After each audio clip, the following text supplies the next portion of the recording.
I remember the first time like I paid my rent with comedy. Mm-hmm. Um, and that felt great.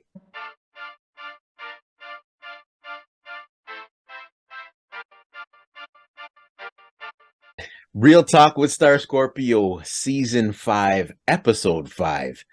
And I think it's my 49th interview in total.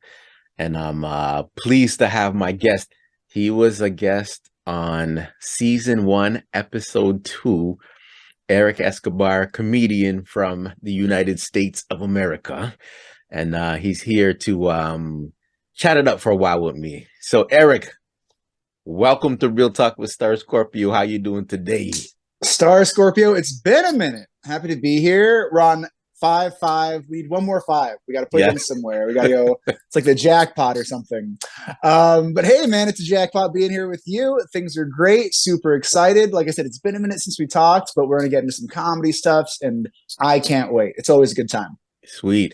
And I just got to say off the top that this was supposed to be an interview with Erik and Crystal Ferrier from Toronto, but she's a little bit under the weather, so she couldn't make it today. I'm the first 5. You're the second 5. She's feeling like a 4 right now. So we got to bring her back up to 5, and then we'll do it all again. It'll be great. There you go. There you go. Yo, Erik, tell the people before we start, Yeah. where are you right now? So I actually very exciting. I just got engaged, getting married in a couple weeks, which is super awesome. I used to live in LA, in California, down here in the States, but I just moved to Anaheim. So Anaheim is where Disneyland's at. It's a great spot. I'm getting used to it, but we just moved into this place. So it's kind of like feeling it out. That's where I am. Have you been down here to Disneyland or Disney World, anything like that, with your family, anything like that? In Cali? In Cali, yeah. No, but we went to Florida, Nice. and we didn't go to because there's Disney World in Florida, right? Is it Disney World? Yeah, so Disneyland, we got 2 parks. Disney World, it's like 4 parks. It's huge. It's so big down there. Okay, yeah, we were Orlando, and what are those 2 parks called that we went to? I keep forgetting the names of those. Was it Universal Islands of Adventure? Yes, those. Yes. So real talk, Scorpio, I feel like I'm a Disney guy through and through. My first job I ever had was at Disneyland. When I was in high school, college, I would have a pass. I would go to Disneyland all the time. I live super close to Disneyland. Me and my girl got passes. But when it comes to Orlando, I think Universal wins. You know what I mean? Yeah. As strong of a Disney guy as I am, Universal Orlando Island Adventure, that is like my favorite park combo that I've ever been to. It's phenomenal out there. Yeah, amazing. Yeah, the rides were amazing. The realism was crazy. Oh yeah, they get you in there. It's beautiful. Oh, let's go back. Me and you. Yeah. Stop the podcast. Get our tickets. We'll head out there. Quick lunch. It'll be great. Oh, wait, and I was gonna say congratulations because that was one of my first questions. I'm like, one thing that changed from when you did the podcast originally is you got engaged. Yeah, so congratulations on that. But thank you so much, brother. Of course. One thing I want to ask you though is some of your posts I was reading, and you said, you know how people say forever, you say 5 ever. Yeah. So where did that come from? So we have a lot of little inside jokes, as every couple does, you know what I mean? Get your little things. And I feel like we had like a little inside joke where it was, I'm not just going to love you 4 ever, I'll love you 5 ever, even 1 more. You know what I mean? 5, just like this. So it became like a little inside joke we had. And then I get a tattoo every state I go to. So I think we were dating, things were getting serious, love each other a lot. We knew each other's, like number one. And I was working in, I want to say Colorado for the first time. Yeah. And I didn't have a tattoo there. So I actually ended up getting a tattoo that says 5 ever from Colorado for my wonderful fiance and my partner, but also to check off that. So 5 ever, 5 ever. It's on me, baby. It's on me. I like that. I like that. And yeah, so one of your things was getting a tattoo with every city you visit, right? So you were showing some of them off on the last podcast. So if there's a count now, it's a year and 2 months later since we did it.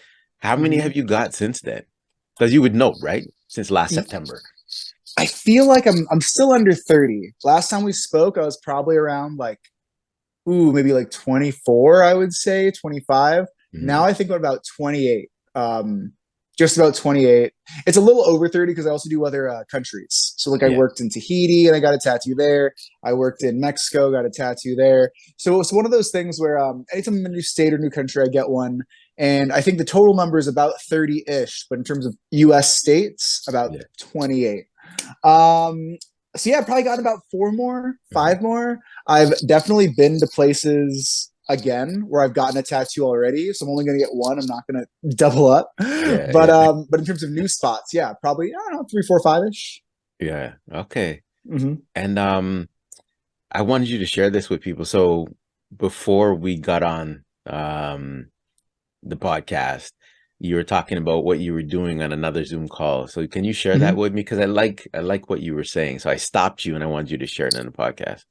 For sure, for sure. I love how this happens with a lot of podcasts where it's like you'll start vibing with each other and talking. And you're like, wait, we didn't record yet, or oh wait, Yeah. we can't talk about this right now. Let's save it for the good stuff. Yeah.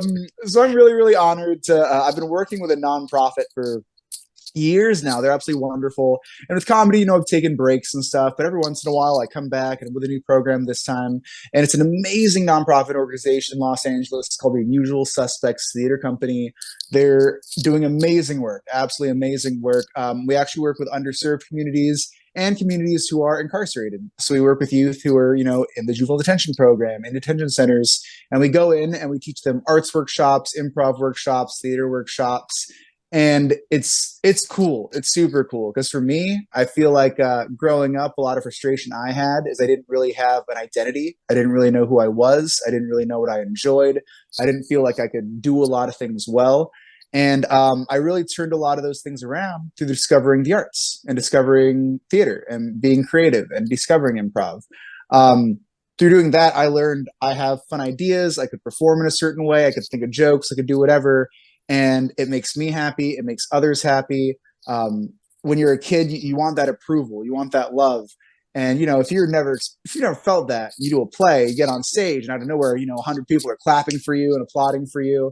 That feels great, and that's what we give these kids. A lot of them end up in really bad situations, not because they're bad kids, because they were, just dealt a bad hand. Maybe both parents are in the picture, they don't have anyone raising them, they're in a tough little area, they look for community and they try to find that community through gangs or Yeah.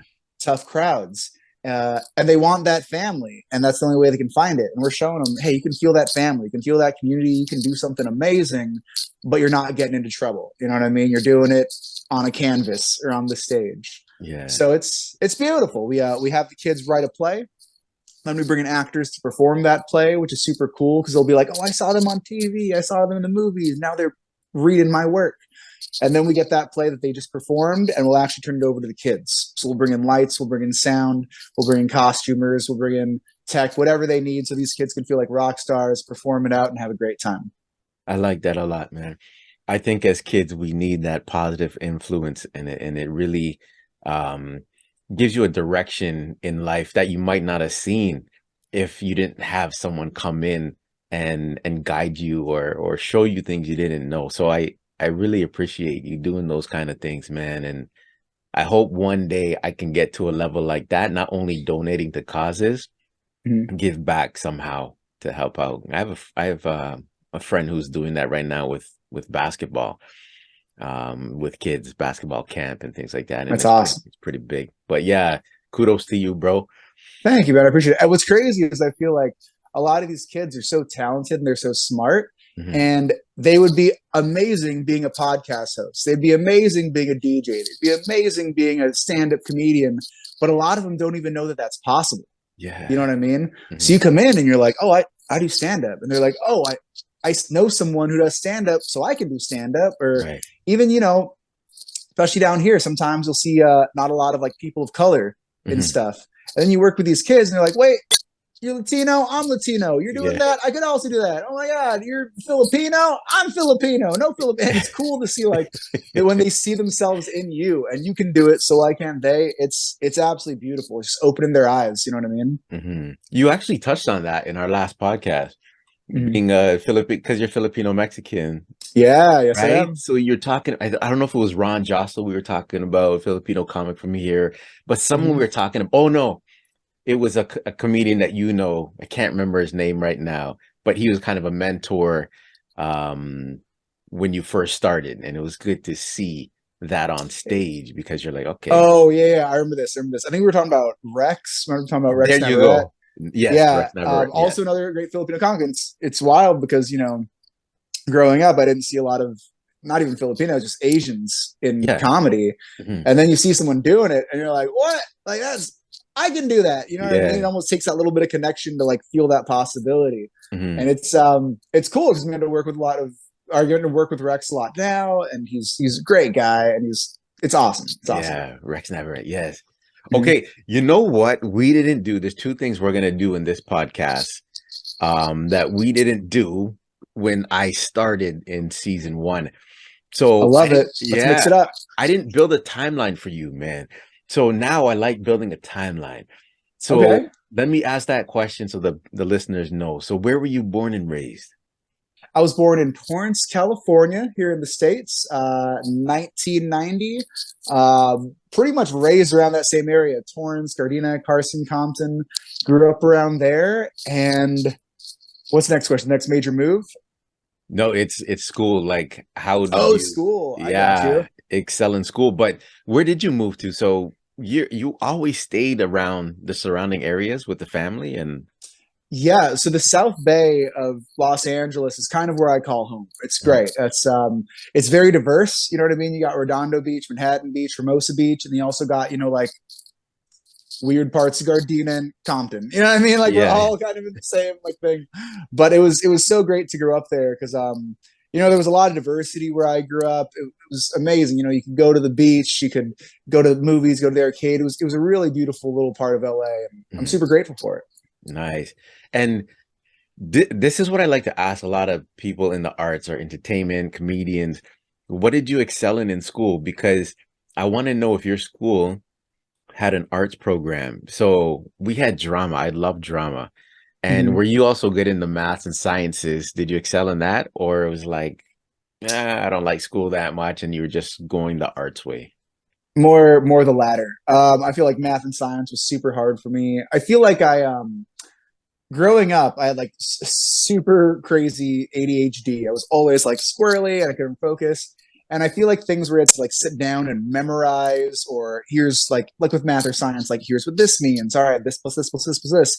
It was hard for me to grasp, but things that were creative, like creative writing or art or whatever it is, where you can just go, felt so exciting and liberating because it Hmm. wasn't like you're doing it wrong. It's just like, oh, do it the way you feel is best. And Yeah. I think that always attracted me to the arts because it was never something where it was like, oh, this is right, this is wrong. It was always like, well, play with it. You know what I mean? How can you do it better? And it was a lot more tangible for me to take on and Yeah. do. Yeah. Okay. Okay, Eric, now I have some questions for you, and I wrote them down today. And as you I know, love it. Crystal was supposed to be here too, but I'm going to hit you with these questions. Thought Sounds provoking, good. some of them, but let's go. Name two of your favorite comedians in that order, and then I'm going to ask a follow-up question for you. Sounds good. I'm gonna go with Of all time, dead or alive. all time, dead or alive. Okay. Steve Martin is on there, big Steve Martin fan. And my second one is going to be, I'm going to throw out Tom Clark. He's not like the biggest name, but he's incredible, amazing, and I wouldn't be doing stand up without him. Tom Clark, Steve Martin. All right. And yeah, you mentioned Tom Clark in our last podcast as well. Great dude. Now, here's a follow-up question. Would you rather open for Steve Martin or headline for Tom Clark? Oh, you know what? I would rather open for Steve Martin because if I headlined for Tom, he would crush so hard. I wouldn't have hope in heaven to even get a chuckle out there because he is a master. I would go out there and be like, "Hi," and they would be all laughed out already. So Yeah. I would open for Steve Martin. Oh, he's one of those, eh? Oh my He's a gosh. crusher. He's a Yeah. crusher. He's also Okay. like super likable. So I feel Mhm. like he'll go on, charm everyone up, super likable guy. And I would come on with like my creepy jokes, and they'd be like, Yeah. "Who is this weirdo? I don't know. Bring back the Milwaukee guy." Yeah, yeah. Yeah. Okay. Would you rather have your own sitcom or your own talk show? Ooh, I think I would rather have my own talk show. Mm. And To be why? honest, I think a dream job of mine it's not a talk show, but it's close. It would be a game show host. I would Okay. love to be a game show host. And I feel like if we're looking at sitcom or talk show is a little closer to game show. So I'm going to Mhm. go with that. It's a little closer to what I think like my favorite thing would be. Okay.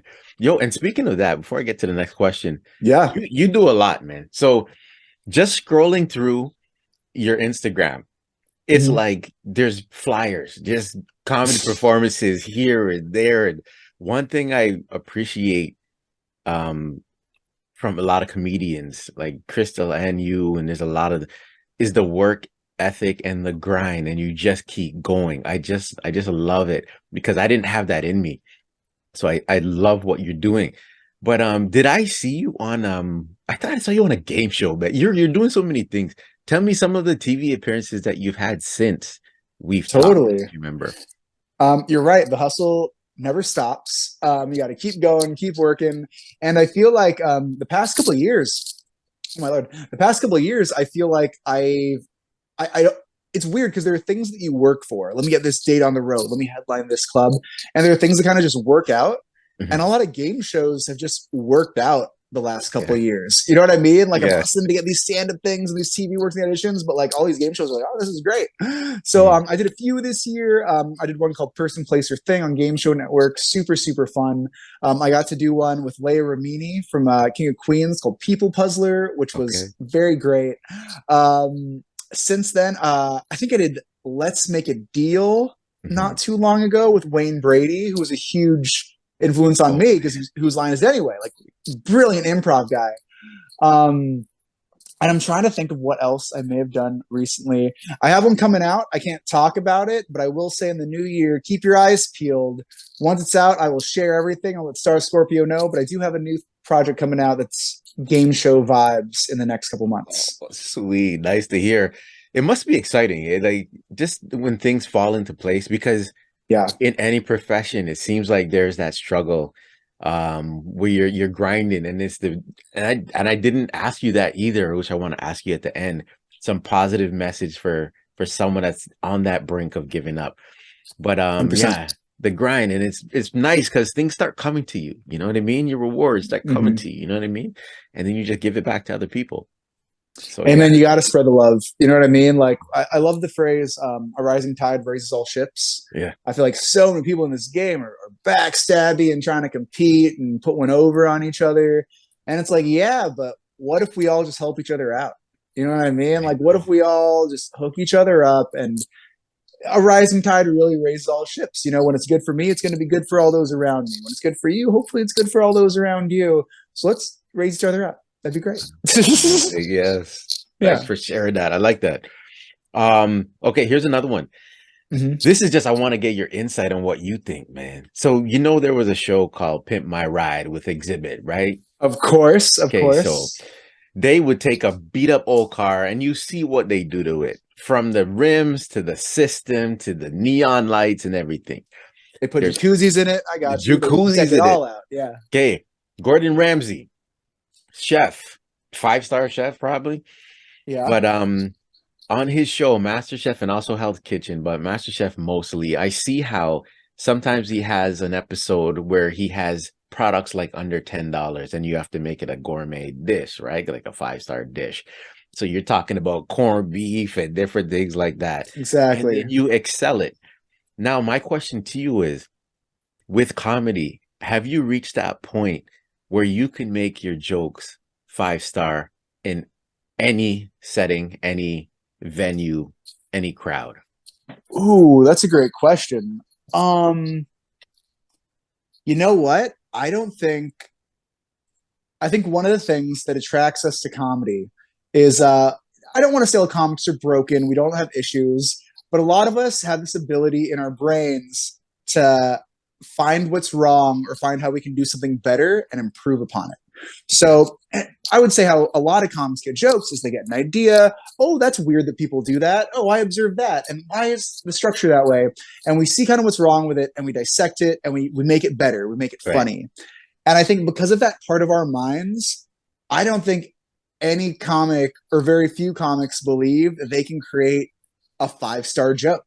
Because I don't care how good that bit is. I don't care how good that joke is. You Yeah. can change one word. You can change the phrase. You can change like, oh, I said, I referenced LA, but I can reference New York, or I'm in a different area, so I'm going to reference this little city. I think one of the beauties of stand up is it's not perfect and it's always changing. And you could have a show at 7 o'clock at a club and destroy, get a standing ovation, then do the 9 o'clock show at the same club and get heckled and booed and get bottles thrown at you. Yeah, yeah.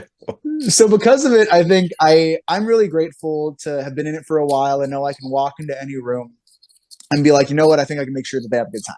You know what I mean? It can always be weird factors. I'm 99% sure I can go in. They're going to enjoy their evening. Am I going to be the best comic they ever see? I don't know. That'd be great if they did, but I don't know. Am I going to be the worst comic I ever see? Well, I don't know either, but I hope I'm not going to be that. And really just adjusting to the room and figuring out what they need. Because in the first minute and a half, oh, they do not like dirty, or oh, they really like silly jokes, or oh, they want local references. So I think I can go into almost any room and adjust accordingly, and that game is really fun. But in terms of coming in and knowing that I'm going to destroy and have that 5-star joke, it's like, I don't know if I've ever felt that, because I've always felt like I can always better upon everything I'm doing. Right. Good answer. And something I just picked up on there that you said, but because I never got, even in my 8 years of doing stand-up, I never got to the point where I was comfortable enough to go away from my set. But it seems like you said, you can go in and, you start telling jokes. Can you pivot during your show? Because I've never done that, and I've never asked a comedian this. Can you pivot away from your set and just riff with the audience and come back to it, just like the masters do, Chappelle and them? Can you do that? Yeah, I feel like I think of my act as kind of like I have a lot of safety nets. Oh, So I look at my jokes like my safety nets. Like, is there like this joke will work 9 times out of 10. I know they're gonna laugh at that, or it always gets like a nice little pause break or something. So I know I have that in my back pocket. So I'll go off the rails. You know what I mean? Like, hey, what's going on here? You guys a date? You guys a couple? How long you been together? And I'll really kind of just fall into it without a plan. Just ask questions, mine it, talk about them. And if I have an open mind and I'm open to that experience and can see where it goes, that can turn into something hilarious. That can turn into a really fun, connected moment. Fun things can come out. People can say things. It creates this beautiful thing that would have never happened if I didn't just fall into the situation. But if it tanks, I got my jokes where it's like, all right, I can come back with this. So if we start talking about them being a couple, I got jokes about my fiance. I got jokes about being in relationships. I got jokes about dating. Oh, okay, you've been this. You guys aren't talking too much. Kind of weird. Well, I get it, because dating's weird. So last time I dated someone, and then you kind of turn it into like, all right, here we're going. This is going to be fine. So adapting to the room, I feel like, allows you to create a better connection, because you're creating something that isn't just like, here are my words. It's like, all right, we're only talking about Tiffany and Jill. You know what I mean? Nowhere else are we going to hear this story in this way. But if things are going south, I at least have my material to get me back on track. right. I like that. I like that. Okay. Name a comedian that you, at this point in the game, you would still be nervous performing in front of. And if there isn't any, tell me why. Ooh, a comedian I'd be nervous performing in front of. That's a good question. So a couple of years ago, I remember I was working this casino. It was me and this really, really hilarious guy named Johnny Beaner. And Johnny was a big fan of Brian Regan. And Brian Regan was performing in the theater in the casino by the club. So I think Johnny writes him a note, or his manager a note. And he's like, hey, I'm a fan, we're performing in the same place. It'd be great if we could, hang out or whatever. And Brian ends up, so we have 4 shows. The first 3 shows, we do great. Sold out houses. We're really funny. Everything's good. The last show, there's probably about 4 people in there. The energy is dead. And that's the one Brian Regan and his crew come to. So they could have seen us at any other show kill and do well, but they went to the one where it's like, oh, this is going to be a little bit of a train wreck. This is going to be tough. And I feel like I should have been nervous in front of Brian Regan in that situation. But then I realized we're completely different acts. Mhm. Like we're so different. He's very clean. He's very he has a lot of stories. He talks about a lot of stuff where it's very like like cool middle America. Everyone gets it, and that's great. But that's not my act. That's not the kind of comic I am. So I feel like I wasn't nervous in front of him because we're Yeah. so different. But when I was growing up, my early 20s, give or take, I was really into a comic named Anthony Jeselnik. Okay. And I loved Anthony Jeselnik because he had these really dark, like quick jokes, like setup, punch. It's great. And I feel like we're very similar. Mhm. So I feel like I would get nervous performing in front of any comic who excelled the style that I do. But if it Okay. was, if George Carlin, Richard Pryor, Steve Martin, if any of those big cats were around and saw me, I don't think I would get super nervous because it's like, oh, I'm doing something different than what you do. But if Yeah. it's someone who does what I do really well, it's Mhm. almost like, whoa, well, I need to show you like I can do this style as good as the rest of them. So that's kind of my answer. Like Anthony Jeselnik, maybe like an Emo Phillips or like a Stephen Wright, like Mhm. anyone with quick jokes where I'm like, oh, Ooh. I also do that. I would Mhm. need to like, I don't know. I feel like I would get a little more like, ooh, what's going on? Yeah. You mentioned Stephen Wright. I loved him as a teenager. Like Oh, he's he great. had, He's yeah, weird. his style and his delivery. I've never seen it because when you're young, right? You don't Yeah. see a lot of comedians. And then when I saw his, I'm like, wow. And Franklin Ajayi is another one. I don't know if you know that name, but Huh?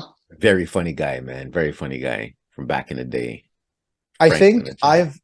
I've really been into, and I really appreciate anyone who does stand up Hmm. in a different way.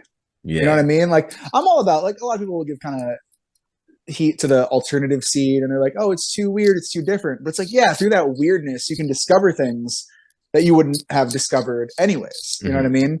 And Stephen Wright was like one of those dudes where if you were around and the 90s and there are all these like big club comics, your Jay Leno's and your David Letterman's, whatever. And then Yeah. Stephen Wright goes up there, super different.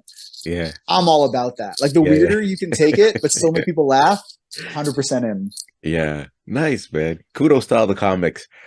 Okay. Amen. I want to try something different here. So I want to see if you can think of something off the fly. You know Maslow's hierarchy of needs? Yes. Okay. So I want to see if you can relate that to comedy. So I'm gonna give you Ooh. the bottom level to the top level. I don't know if you know them off by heart, but when I took psychology in school, I really loved hearing about Maslow's hierarchy of needs and getting to the top, which I'll mention.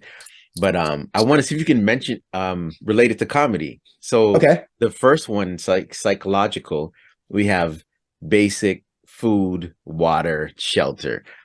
When you start comedy, what do you think that part would be for comedy? I think it would be. I was going to say like just going on stage, just getting up. That's like the base thing you need. You just need to get good at feeling a whole microphone in your hand, stand on stage in front of people. But even more base than that, I think. Ooh, that's a good question. What is more base than like just getting up? I think it's also like a. You know what? I think the base need your food, your water is not even a passion, but just an interest Mm, in comedy. yeah. Because you can go on stage, but you could not like it. You know what I mean? Mhm, It could not be for you. Even more than that, there needs to be something in you that will push you to do it. Because mhm. getting on stage in front of a ton of people, it sucks. You know what I mean? Yeah. Driving 10 hours for $100, Mhm, that sucks. You know what I mean? Like going up in front of a room where they all hate you, but you're never going to be like, I'm not going to do it. I'm still going to do it. There needs to be something in you that mhm, makes you want to push and chase it. So if you don't have that interest, if you don't have that, like, this is really cool in me, mhm. you won't even be able to get on stage. So I'm gonna say that's the base, just the pure interest in making people laugh and making people happy. Yo, I think you nailed that one. You nailed that. Let's go to number two, man. Number two, Safety. So security, employment, money, mhm. etc. What do you think it is for comedy? I think that would be your shows, your open mics, and I'm going to loop in their community. I think a lot of comics are kind of not a lot of comics, but there are comics who are out there, especially when I was starting out, who enjoyed comedy, but they really enjoyed the hang. You know what I Yeah. mean? Like we all bomb for 5 minutes each at a bar in the middle of nowhere, but then afterwards, you and those, six other comics, you're going to Denny's and you're talking about what jokes works, or you're getting McDonald's late at night and you're all just hanging out in the back of a car. Like I feel like the community and the access to like, okay, that has a mic over here, there's no mic over here, there's a show over here, all right, this is every Tuesday.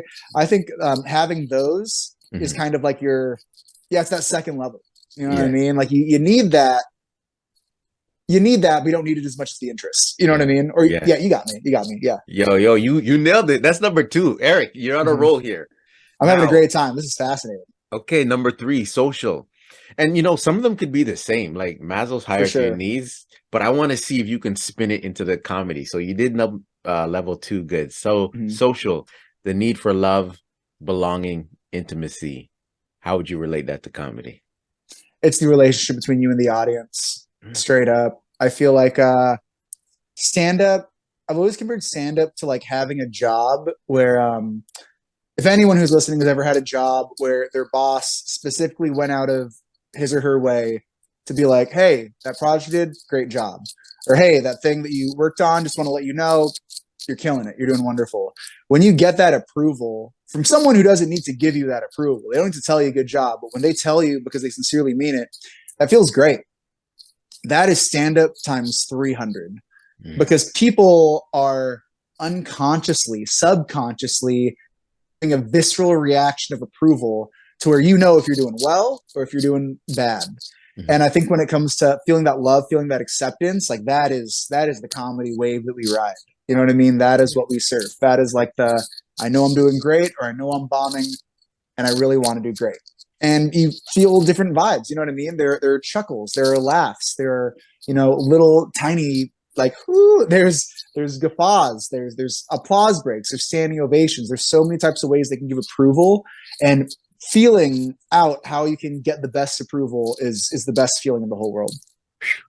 Eric, you're nailing this. This was just a thought in my head to do this, and you're taking this to another level.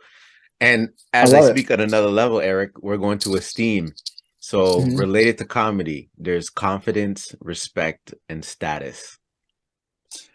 I think the confidence, the respect and the status, I think comes through a lot of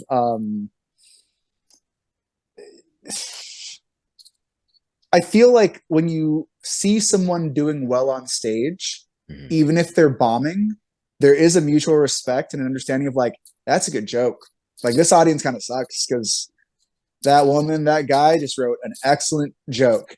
So seeing that respect and how people do it and the understanding of not everything's going to go well, I think it really connects your peers in a really strong and different way than any other industry.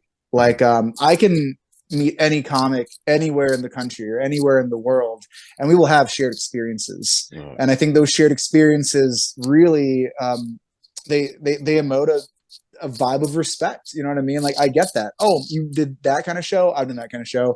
Oh, you had to do quinceanera for 4 15-year-olds. Oh, that sucks. Well, I once had yeah. to do a birthday party where it was all 13-year-olds. Mhm. Um, that's really fun about it. And you also have this common language. You kind of speak. Oh, do a set. Do your time. You know what I mean? Like here's the light. Like all these little things. Mhm. In terms of confidence, I think kind of going with the like, oh, that person did a really good joke. People aren't liking it. To see the confidence and how people utilize their confidence on stage is also fascinating because I've seen people in front of a cold crowd, they suck, but they almost like bully them into laughing through their Yeah. pure, just confident, strong character. Yeah. And there is a lot of fake it till you make it and stand up, but there's also like a certain skill level of like you didn't let up once. You like Right. made sure they had a great time. If it was 5 people in here or 500, they would have had the same show. It would have been a great show. And if someone is like, I don't know, like doing the opposite, and they're like, "Oh, you guys didn't like that, or you must hate that," then a Yeah. lot of comics look at them like, "You could have won." You know what I mean? You could Right. have won and you gave up. Like unless you turned that into something funny, like ooh. So that's where I would put it. That's where I would put it. Right. Nice. You know, you're 4 for 4. Now, the last one, as we know, self-actualization. So Hmm. fulfillment, living your best life. And before you answer this, I know nothing is ever at its peak. So in comedy, there's always room for improvement. You look at the greatest, they always can improve, and even themselves, they critique themselves and things like that. But in general, self-actualization, what do you think it is as a comic at that level, living your best life fulfillment? I think it is the separation of work and your passion. Um, I think that's what it is. I think stand up is so fun. And if you're doing it full time, I'm sure you've invested so much time and so much energy and sacrificed so many, birthday parties with your nieces and nephews and Christmases and family events and New Year's Eve parties and relationships just to make it work. And I think there is a certain level of sacrifice and there's a certain level of hustle that comes with this, which is it's annoying, but it is what it is.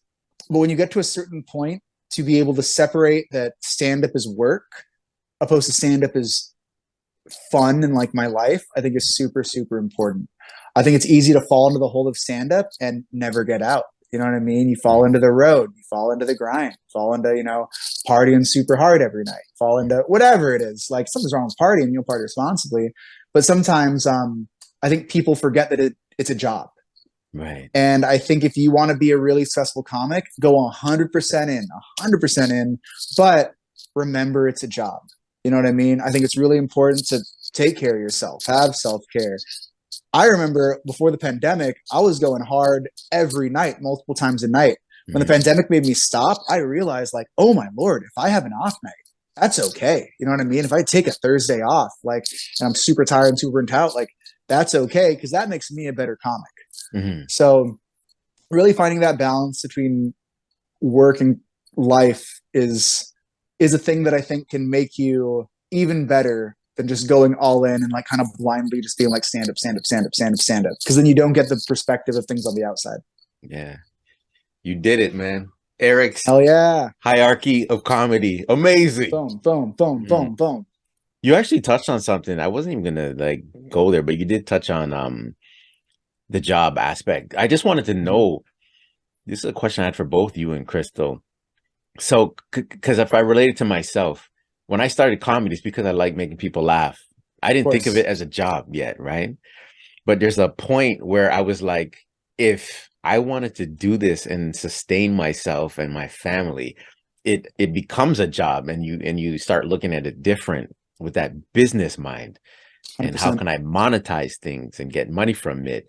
And sometimes the fun goes away because you're like, okay, I gotta make money now. I can't do this gig for $25 for a favor when I have to pay the rent. And you know what I mean? So Yeah. can you just touch on that? Because I got the last question here, but touch on that. No, 100%. It's weird because I have friends who they might not have been doing as long, or they're not really like going on the road as much as me, and they look at me and they're like, "Oh my god, Eric, great job! You're on the road all the time. Like, I wish I was there." And I look at them and I'm like, "Oh my, what are you talking? I wish I was where you're at." You know what I Yeah. mean? Because like I have to be, I'm put in a situation where it's like I would love to do, half an hour, 45 at this cool, like underground, weird comedy club, and it's fun and we're partying and it's great, and make $10. Or I can take the booking at a college where I have to do an hour of 20 clean of jokes that I don't really like and I have to wash it up. And I know I can destroy, but I can't destroy because, it's like I got to be cleaner and it's a little tougher to do clean, but I Mhm. have to take that because that'll pay my rent. This other thing won't. You know what I mean? Like Yeah. when you're starting out, you still get to do the fun gigs. You still get to hang out. Like I have to drive 6 hours to wherever to do still a fun show, but not as fun as it would be hanging out with the boys and hey, let's do that. You know what I mean? You guys going to that club? That's great. We're doing a thing here. That's great. Um, so really like taking the work that pays more money, which is still fun, but will be a different energy than the other fun stuff you could do, for unpaid or whatever. It's a balance and you have to pick and choose. Yeah. And I feel like when it comes to treating it like a job, like it becomes less of a party. Yeah. Like I remember when I was a young comic, like, oh, the club last show just got out. That was so fun. Let's go to the bar. Let's drink. Let's party. Let's hang out. Where now it's like, I'm one, I have to like look nice. You know what I mean? I can't show up at the club and, like short shorts and a tank top. It's like, no, let me like look presentable, go in there, check in. You know what I mean? Like not drink throughout the show. If I'm going to have a drink, probably not have it at the club, have it somewhere else. You want to be someone people want to work with. You know what I mean? And selling yourself and marketing yourself that way is more important than how ever funny you are, or even probably more important than the people you can bring in. Like they would want to have someone that's easy to work with, professional, good, and really remembering like all of these relationships are super important. You know what I mean? Like if someone treats you the wrong way, or if you get beef, you can't just be like, hey, and pick a fight. You know what I mean? You got to be like, all right, well, I'm going to be professional about it, walk away. Yeah. So it's weird. It turns into such a job. And I feel like we got into this being like, oh, this is not going to be like a job. And then it just turns into the thing that we're like, oh, okay. But it's a beautiful trade-off. Like I wouldn't do anything else in the whole world. Amazing. Yes. Thanks for sharing that insight on that one. No problem, baby. Okay. And like I told you off the top, I don't know if I was recording, but I'm practicing for season 6.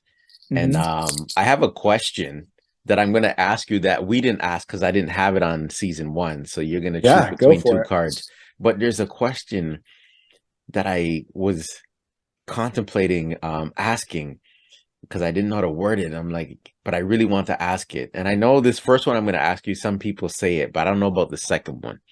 All right. So I'm going to see how this goes. So knowing what you know now about life, and as you know, we continue learning. In saying that, what would you tell 12-year-old Erik?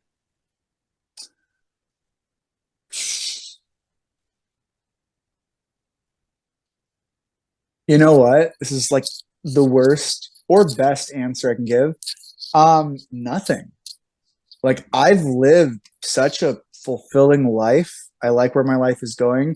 Could I have more money right now? Yeah. Could I have gotten better things in my life? Yeah. Could I have gotten more work? Sure.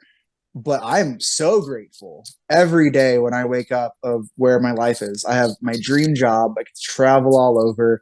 I have the most amazing partner. I love my friends. I get to do fun podcasts and stand up for work. Like everything in my life is so great, and I'm so thankful for it. So I think if I went back and talked to my 12-year-old self, I don't think I would tell him to change a thing. Wow. Amazing. Okay. Yeah. Now, on the flip side, same kind of thing, knowing what you know about life. You're always learning, whatever we're saying here. But if your older self had a chance to visit you at this stage in your life, what message do you think he would have for you? Ooh, good question. I feel like there are 24 hours in a day. Everyone has 24 hours in a day, and we all have our own decisions to what to do with those 24 hours. I love maximizing my time. I don't like wasting time. If I have a free afternoon, sometimes I get a little anxious and be like, wait, there's something I should be doing. What should I be doing? I feel like if my older self saw me now, I would love to ask them, like, what do you feel is the most important thing to invest your time in? Because as much as I love doing comedy and being on the road, I'm still going to be on the road, still going to work a lot of gigs. Like I'm getting married and I love my partner so much and I want to be home more. If we have a family in a year, in a couple of years, I don't want to be on the road all the time. I want to be home. I want to make sure that I can take care of my kids and be that support system. So that's been interesting because now I almost have less time for comedy, which is okay. But do I spend that comedy time working the road? Do I do it trying to get auditions? Do I do it writing and trying to sell a script? Do I do it, you know what I mean? Like trying to work in production and getting through that way? Do I try to be a hype man? Like how can I, now that I have like this limited time and I want to make the most of it, what is the best way to make the most of that time? That's what I would ask my older self. You actually helped me with this question. I'm glad I did this because that's the way I'm going to word the question. So Erik, you phrased the question for me. I'm going to give you kudos every time I ask it. Only a 20% royalty. So I was thinking that your older self had a message for you, but no, the way I'm gonna word the question for season 6 is what would you ask your older self, knowing your older self is in the position they are in now, 80-year-old Erik, whatever, what would you ask them? So that's how I'm gonna do it, man. What's annoying is older me is going to answer that question just like me now and Yeah. be like, oh, wouldn't change a thing. Be grateful, be thankful. Don't worry about your time. Just I'm like, I just wanted to know. It's 12-year-old Erik will feel very much that all that karma. Wow, man. Okay. Um, so I did ask you advice to a comic that's on the brink of giving up. I remember in season 1, but Mm-hmm. I didn't ask you for you. These are questions for you. So by my hand, I have a question for you that I'm going to read out. So do you want me to read the right or the left? I'm gonna go with you know what? Let's go with the left. This one comes up a lot. What is one of the most memorable moments of your life? Ooh, what's one of the most memorable moments of my life? Um, that's good. Most memorable.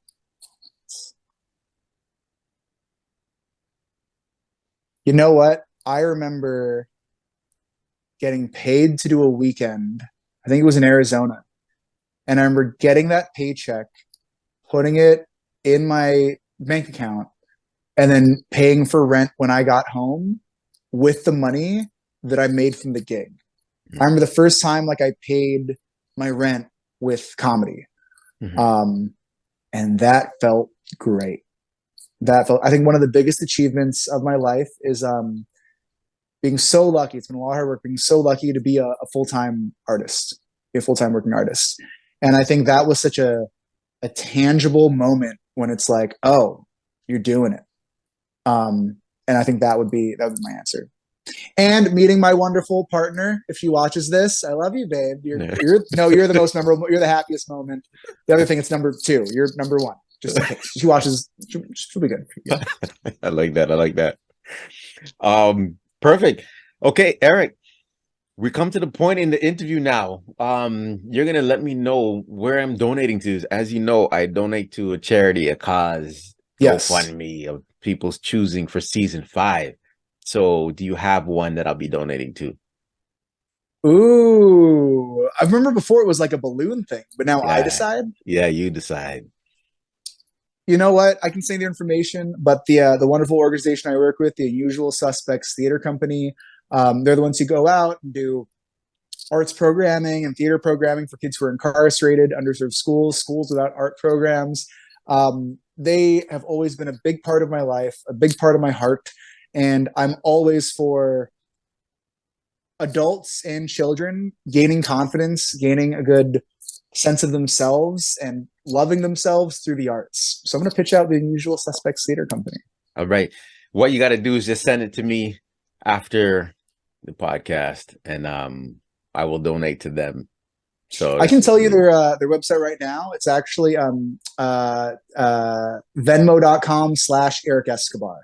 I'm pretty sure that is there. I'm kidding. That's my PayPal. I know, I know. I was like, what the? But wait, when you said Venmo, we can't do Venmos from Canada, I don't believe. I think Oh, some people, really? Is that how it yeah, works? I You think know some what's people wild? asked me. I remember I did a Canadian gig and they were trying to pay me, and it was such an issue because they didn't really do like PayPal or Venmo or anything like that. So I ended up getting my first like wire transfer. Yeah. And I was like, whoa, I haven't done this before. I thought this was only done in movies from the 90s. You know what I mean? Yeah, yeah, It yeah. was so fun. I loved it. Yeah, I don't think we have the Venmo here, man. And even we have e-transfer. Okay. And when I tried to e-transfer, I was trying to e-transfer Wrench Turner to get Uh-huh. his clothing, and then it doesn't work. Canadian That's so Think annoying. American. But anyway, I have PayPal and all that stuff. We'll But figure it out. yeah, yeah, that's cool. And now let the people know where they can find you before we close down. Of course, the name is Erik Escobar, ErikEscobar. You can find me on the Instagram, the Twitter, the Facebooks, all of the social medias. But yeah, Erik Escobar, ErikEscobar. I feel like Instagram is the thing that I'm on the most. So if you check me out on there, if I'm coming to a place near you, hit me up. Tell me you saw me on the Scorpio podcast. We'll be like, all right, we're best friends. Let's hang out. Let's get some tickets. Nice. And I can't wait for that project you're doing coming out. Looking forward to that. Okay. So Erik, season 5, episode 5 of Real Talk with Star Scorpio, and we out.